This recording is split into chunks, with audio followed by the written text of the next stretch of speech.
Weeks after Emily and Ryan's relationship began to bloom, life seemed peaceful again. Emily felt joy returning to her days, and Ryan became her constant support. They often took evening walks along the Charles River, talking about their dreams and fears. But one quiet night, everything changed. Emily was organizing her work files when she came across a document with Ryan's name.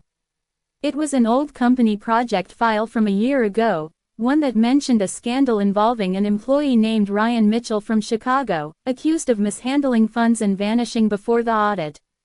Her heart skipped. Could it be the same Ryan? She tried to calm herself, telling her mind it might just be a coincidence. Still, the thought refused to leave her. The next day at work, she asked Sophie about it casually. Sophie frowned. That's strange. I thought our Ryan came from Chicago, too. Maybe you should ask him directly. Emily hesitated, but the seed of doubt had already been planted. That night, Ryan came over for dinner as usual. Emily smiled, hiding her worry. You never told me much about your life in Chicago, she said, trying to sound casual. Ryan's expression changed slightly, but he answered calmly, there's not much to tell. I worked at a firm, then moved here for a fresh start. Was it because of work problems? She asked gently. Ryan looked up, his eyes meeting hers. Who told you that? No one, Emily said quickly. I just found an old file with your name in it. Ryan sighed and leaned back. Emily, I knew this would come up someday. Yes, that file was about me. But the truth is, I was framed by my senior manager. I found out about their internal fraud, and before I could report it, they turned the blame on me. It ruined my career, so I left to start over here. Emily stared at him, her heart torn between belief and fear. Why didn't you tell me before? She whispered. Because I didn't want my past to define me in your eyes, he said softly. You looked at me with kindness, not judgment. I didn't want to lose that. There was silence. Emily could see the pain in his eyes, and deep down, she knew he was telling the truth. Still, doubt haunted her. That night, after Ryan left, Emily couldn't sleep. She kept thinking about everything he said. The next morning, she decided to dig a little deeper. She contacted a journalist friend in Chicago who owed her a favor and asked about the case. Later that evening, she received an email.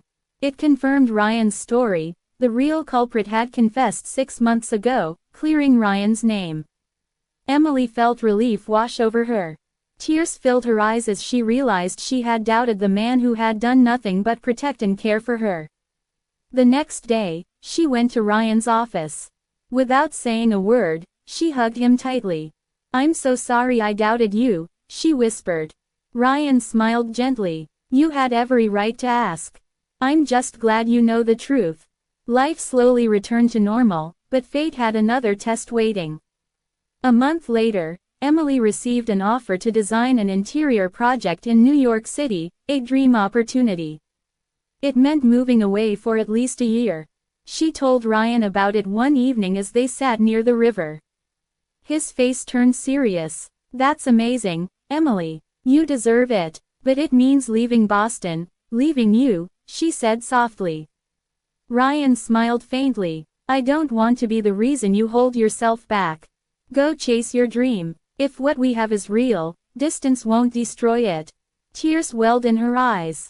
She wanted to stay but also knew he was right. A week later, she packed her bags. The night before leaving, Ryan surprised her with a small gift, a silver bracelet engraved with the words, "Fate finds a way." So you don't forget me, he said, smiling sadly.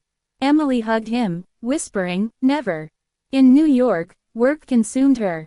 Days turned into weeks, weeks into months. They talked daily through calls and messages, but Emily could feel the distance growing, not just in miles but in emotions. Months had passed since the night Noah apologized in the rain, and although things were slowly mending between them, Emma still felt the weight of what had happened. Trust was not something that could be rebuilt overnight. Yet every morning when she saw Noah waiting outside her apartment with her favorite decaf coffee and a gentle smile, she felt hope return piece by piece. Seattle's winter had turned to spring, and with it came new beginnings. Emma's pregnancy was now showing, and Noah had moved in to support her. He took care of her diet, attended prenatal yoga classes with her, and even painted the nursery in soft yellow tones. One evening, as Emma sat in the rocking chair, watching him carefully assemble the crib, she couldn't help but smile. "You're really doing all this yourself?" she asked playfully. He laughed softly. "I want to make sure everything's perfect for our little one. No shortcuts this time." His words carried meaning deeper than furniture. He wasn't just building a crib, he was rebuilding trust. Despite the progress, there were still moments when Emma's heart stung with memories of his doubt. She remembered how alone she felt the day he questioned her loyalty, and that pain lingered like a shadow. One afternoon, while she was at the doctor's appointment, she saw a familiar face in the waiting area. It was Tyler, the same friend Noah had used for the fake test. Emma froze for a second, unsure whether to approach him. Tyler noticed her and smiled nervously. "Hey, Emma, how are you?" "I'm okay," she replied politely. "You must know what you did really hurt me, right?" Tyler sighed and looked down. "I do. I told Noah from the start that his idea was stupid, but he was so scared of losing you. He thought if you passed his test, he'd finally feel secure. But when I saw how much it broke you, I realized it wasn't a test of you, it was a test of him." Emma nodded silently. His words struck deep. She realized Noah hadn't acted out of malice, but out of fear of repeating his parents' mistakes, fear of being betrayed, fear of not being enough. That night, when Noah came home from work, Emma decided it was time for an honest talk. "Noah," she began softly, "I saw Tyler today." He looked startled. "You did? What did he say?" "He told me why you did what you did. I understand it now, but I want to make something clear. Love can't survive constant testing. You can't measure someone's heart like an experiment." Noah listened quietly, his expression filled with remorse. "You're right," he said. "I was so afraid that history would repeat itself. My dad always thought my mom would leave, and that fear made him push her away until she actually did. I guess I became just like him." Emma reached for his hand. "You're not your dad. You're better than that. You just have to believe it." He squeezed her hand gently. "I don't deserve your forgiveness, but I'll keep earning it every day." Over time, their relationship grew stronger than before. They attended couples counseling, learned how to communicate better, and slowly, the walls between them disappeared. Noah began writing her little notes every morning, words of appreciation and love that reminded Emma of the man she first fell for. "Can't wait to meet our baby," one note read. "And thank you for not giving up on me." The months flew by quickly. Emma's belly grew, and so did their excitement. Noah was more attentive than ever, reading parenting books, cooking her meals, and talking to the baby every night. On one peaceful night in late June, Emma felt a sudden sharp pain in her stomach. She gasped and clutched the couch arm. Noah rushed to her side, panic flashing across his face. "Is it time?" She nodded, breathing heavily. "I think so." They hurried to the hospital, their hands clasped tightly together. Hours later, the cries of a newborn filled the room. Noah's eyes glistened with tears as he looked at their baby girl. "She's perfect," he whispered, kissing Emma's forehead. It was a cold night in Boston, and the city lights shimmered like tiny stars scattered across the ground. Emily Carter, a 26-year-old interior designer, sat quietly by her apartment window, watching the rain fall. Her heart was heavy, her thoughts tangled. She had recently broken up with her longtime boyfriend, Liam Parker, after 5 years together. The reason wasn't betrayal or anger, it was distance and silence. Somewhere between career goals and late-night arguments, they lost the connection that once held them so close. Her best friend, Sophie, had been trying to cheer her up all week. "Emily, you can't just sit at home forever. Come with us to the company party tomorrow night," Sophie said over the phone, her voice full of excitement. "It's at the Grand Boston Hotel, everyone will be there. You need this." Emily hesitated but finally agreed. Maybe it was time to get out of her shell and breathe again.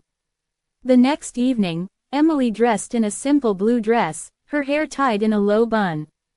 She wasn't trying to impress anyone, she just wanted a break from her thoughts.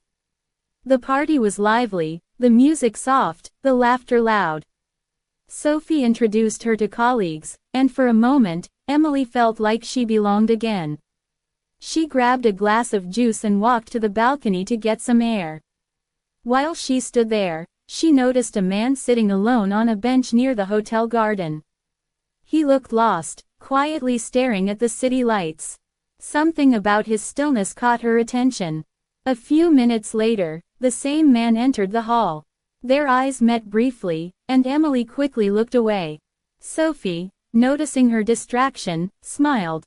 "That's Ryan Mitchell, the new project manager. Just moved here from Chicago." Emily didn't think much of it, but later that night, fate had other plans. When the party ended, heavy rain started pouring outside. Taxis were hard to find. Emily stood under the hotel canopy, shivering slightly. Ryan came over, holding an umbrella. "You look like you could use a ride. My car's parked nearby. I can drop you home if you're okay with that." Emily hesitated, then nodded politely. "Thank you. That's really kind." The ride was quiet, with only the sound of rain tapping against the car.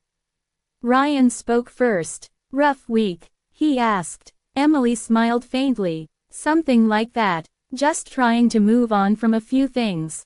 They reached her apartment, and as she was about to step out, Ryan said softly, "I know this sounds strange, but you seem sad. Sometimes talking helps." Emily gave a small laugh. "And sometimes silence helps more." They both smiled. It was a small, warm moment. The next morning, Emily woke up with a pounding headache. Her phone buzzed. It was Sophie calling. "Where were you last night? I tried to call after you left the hotel."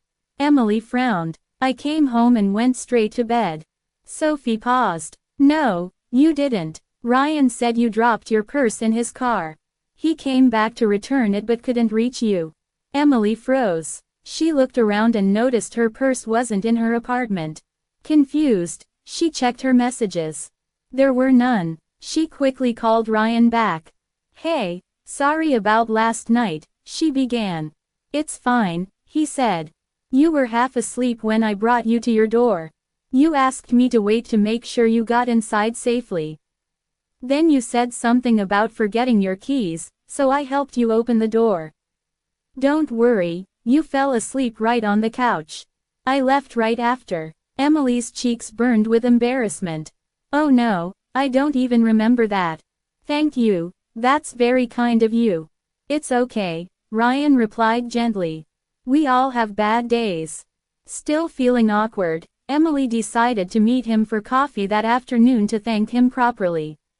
When she met Ryan at a cafe downtown, she realized he wasn't like most people she knew. He was calm, thoughtful, and didn't rush to fill the silence. They talked about work, music, and life. She felt a comfort she hadn't felt in months. Days turned into weeks. One day, Ryan stopped replying for a whole week. Emily grew restless and finally took the first flight back to Boston. When she reached Ryan's apartment, the door was slightly open. She walked in, calling his name. The place was empty except for a note left on the table. Her hands trembled as she picked it up. "Emily, I had to go back to Chicago. The firm reopened the case to clear my name officially, and I might have to testify. Don't worry, I'll be back soon. Please don't stop living your dream for me. Love, Ryan." Emily sat down, holding the note close to her heart. She whispered, "I'll wait." 3 months later, she received a call from Ryan. His voice was filled with relief. "It's over. They cleared everything. I'm coming home." When they finally met again at the Boston airport, Emily ran into his arms, crying with joy. "You came back," she whispered. Ryan smiled. "I told you, fate always finds a way." Years later, as they walked hand in hand along the same river where their story began, Emily looked up at him and said, "That night when you were a stranger, I never thought you'd become my forever." Ryan kissed her forehead gently. Sometimes, the unknown turns out to be the best part of life. Months passed peacefully after Ryan returned from Chicago. Emily and Ryan's bond grew even stronger, rooted in trust and deep affection. They decided to move into a small house near the seaside in Cape Cod, a quiet place where the sound of waves replaced the city noise that once surrounded them. Emily opened her own design studio, while Ryan started consulting for a new firm. Life was simple, calm, and full of small, beautiful moments. Every morning, they would have breakfast together on the porch, watching the sunrise paint the ocean in shades of gold. One rainy evening, just like the night they first met, Ryan surprised Emily with candles, flowers, and dinner by the window. "Do you remember this rain?" he asked, smiling softly. Emily laughed. "How could I forget? That's when you showed up with an umbrella and changed my life." Ryan took her hands in his. "You once told me you didn't believe in second chances. I did everything to prove you wrong." Emily's eyes glistened. "And you did." He knelt down and took out a small box. "Emily Carter, you walked into my life by accident but stayed by choice. Will you marry me?" Tears rolled down her cheeks as she whispered, "Yes, 1,000 times yes." The sound of rain outside grew stronger as if nature itself was celebrating their moment.